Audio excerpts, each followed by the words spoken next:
today was a really busy, crazy day. So Henley had to have a minor surgery to get her nose cauterized. We had a really bad nosebleed, so she finally got it cauterized. The doctor actually said it was one of the worst things she's seen in a child because she had so many inflamed veins or something. I don't understand it all. But so she got that cauterized, and then it took forever for her to go back. She couldn't eat after midnight in her surgery. Our arrival time wasn't even scheduled till 11:50. So this kid didn't even go back till 1:20ish. Yeah, so that was wild. I had a doctor's appointment at 1:30 to meet with my OB, which I am seeing someone at my same practice, but it is actually one at the practice who specializes in high risk pregnancies. Just in case I do want to have a third child, I want to just see my risk stuff. So I went and did that. Well, after talking to her and discussing things based on me having the postpartum preeclampsia, she said was postpartum hypertension, treated the same as postpartum preeclampsia with how high my hypertension was because it's the same risk of seizures. So that, we talked about that. We talked about my hemorrhage, which there's a lot of things since mine happened postpartum that can be done to prevent that in the future.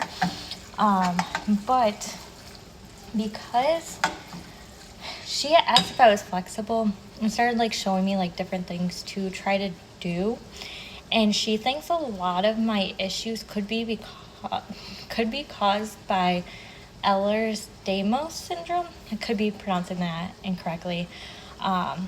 And so doing things like this is apparently not normal. Doing this, being able to make prayer hands behind your back, these things are all things of being hypermobile, which is actually funny because I'm seeing a physical therapist on Thursday because I've been having pain in my knee, and my primary doctor said she thought it was because of me being hypermobile is why I'm having the pain in my knee.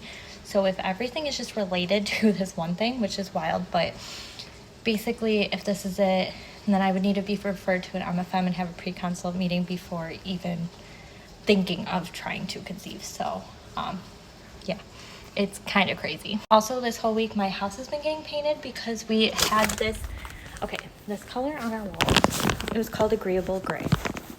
This one, that looks beige to me. We have now painted it this nice gray. So we have somebody, he's painting all of our walls. So our house is kind of torn up. It's just been a wild, crazy week. Yeah, so that is a little update on what is going on in my life. My kid had dance pictures on Saturday. She has a recital coming up.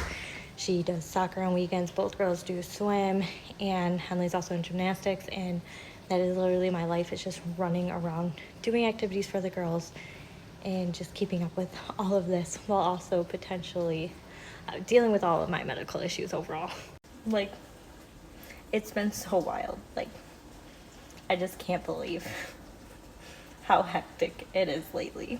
But also, side note, me being flexible, that wasn't the thing that ultimately led to the doctor thinking I might have Ehlers-Danlos and having to refer me to a rheumatologist. It's also the fact that I had postpartum cardiomyopathy, and that's why my ejection fraction was low post-birth but then got better, and all of that could potentially be related to one thing, and that is something that would need to be known for a future pregnancy, that I had cardiomyopathy. I believe that's what it's called.